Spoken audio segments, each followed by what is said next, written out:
அன்பு மேஷராசி நேயர்களே, இப்போ இந்த மேஷ ராசி அப்படின்னு நம்ம சொல்லும் பொழுது ராசி அதிபதி செவ்வாய் பகவான். அந்த செவ்வாய் பகவான் பார்த்திங்கன்னா அவருடைய சொந்த நட்சத்திரத்தில் நிற்கும் பொழுது இந்த மாதம் துவங்க போகிறது, அதாவது ஆகஸ்ட் மாதம்.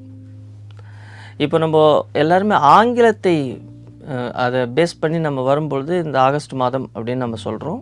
ஆனால் என்னென்னா இந்த மாத ராசி பலன் அப்படின்னு நம்ம சொல்லும் பொழுது அது சூரியனை அடிப்படையாக கொண்டு தான் வரணும். இப்போ சூரிய பகவான் வந்து பார்த்திங்கன்னா கடகராசியில் இருப்பார். அவர் அந்த ஒரு 15 தேதி 16 தேதியில் வந்து பார்த்திங்கன்னா சிம்மராசிக்கு போவார். அதாவது ஆடி மாதத்தினுடைய முதல் பாதி, அதாவது 2ஆம் பாதி, ஆவணி மாதத்தினுடைய முதல் பாதின்னு சொல்லி இந்த ஆங்கில மாதமாக வரும். இப்போ இந்த சூரிய பகவான் அப்படின்னு நம்ம சொல்லும் பொழுது சூரியன் எங்கே இருக்கிறார் அப்படின்னு நம்ம பார்க்கும் பொழுது அவர் 4ஆம் இடத்தில் இருக்கிறார். அவர் எதை நோக்கி சென்று கொண்டு இருக்கிறார் அப்படின்னு நாம் பார்க்கும்பொழுது அவருடைய சொந்த வீட்டுக்கு போக போகிறார். இந்த மாதத்தில் அவர் சொந்த வீட்டுக்கு போக போகிறார். இது ஒரு பெரிய ஒரு நல்ல விஷயம். ஏன் நல்ல விஷயம் அப்படின்னு சொன்னால், சூரிய பகவான் 5ஆம் இடத்திற்கு அதிபதி. அதே நேரம் 9ஆம் இடத்திற்கு, அதாவது 9ஆம் வீட்டிற்கு ஒரு சொந்தக்காரர் இருக்கார், அவர் குரு பகவான். இப்போது இந்த ஆகஸ்ட் மாதத்தினுடைய துவக்கத்தில் வந்து பார்த்திங்கன்னா 2 பேரும் சேர்ந்து இருப்பாங்க. ஆனால் அந்த 9ஆம் இடத்து அதிபதி அப்படின்னு சொல்கிற அந்த குரு பகவான் சூரியனுக்கு மிக நெருக்கத்தில் இருக்கும் பொழுது அந்த அஸ்தங்கம் அப்படின்னு நம்ம சொல்லுவோம், அந்த அஸ்தங்கத்தில் இருப்பாங்க.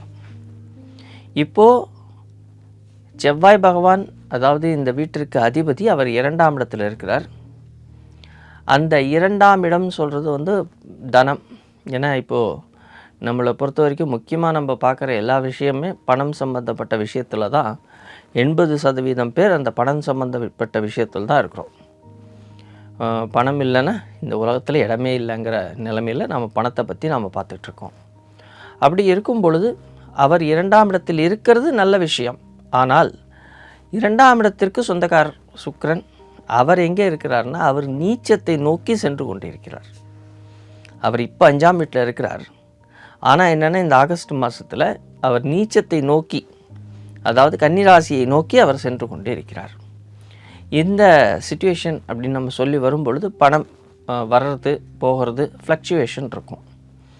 ஸோ திடீர்னு வரும், திடீர்னு கையை விட்டு கரையும், இது மாதிரியான ஒரு விஷயங்கள் இருக்கும். அதே நேரத்தில் குடும்பத்தோடு ஒட்டி போகணும். சில நேரத்தில் நம்மளுடைய கொஞ்சம் சூடான பேச்சுக்கள் அடுத்தவங்களை காயப்படுத்துகிற மாதிரி இருக்கும், அதை தவிர்த்துக்கணும். அதே நேரத்தில் கர்ப்பிணியாக இருக்கிற பெண்களாகட்டும் அல்லது இந்த குழந்தைக்காக வேண்டி இருக்கக்கூடிய பெண்களாகட்டும், இவங்களாம் கொஞ்சம் ஜாக்கிரதையாக இருக்க வேண்டும். ஏன்னா இந்த 9ஆம் இடம் அப்படின்னு சொல்கிற இந்த பாக்கியஸ்தானத்திற்கு அதிபதி குரு பகவான், அவர் இப்போ அஸ்தங்கத்தில் இருக்கிறார். அவர் உச்சம்தான், ஆனால் என்னென்னா உச்சம் ஆனாலும் அஸ்தங்கத்தில் இருக்கிறதுனால கொஞ்சம் ஜாக்கிரதையாக இருங்க. ஹெல்த் கான்ஷியஸ் கண்டிப்பாக வேணும். அதே நேரத்தில் புத பகவான் அவர் வந்து ஒரு நல்ல இடத்துல இருக்கிறதுனால, அதாவது அவருடைய சொந்த வீட்டில் இருக்கிறதுனால கல்வி கேள்வியில் நல்ல முன்னேற்றங்கள் இருக்கும். அதே நேரம் எதிராளி கணவன் அல்லது மனைவி, அவர்களுக்குள்ளே இருக்கிற அந்த நெருக்கம் கொஞ்சம் கம்மியாக இருக்கும். அதில் கொஞ்சம் நீங்கள் உஷாராக இருக்க வேண்டும். தொழில் சார்ந்த விஷயங்களில் ஜாக்கிரதையாக டீல் பண்ணணும்.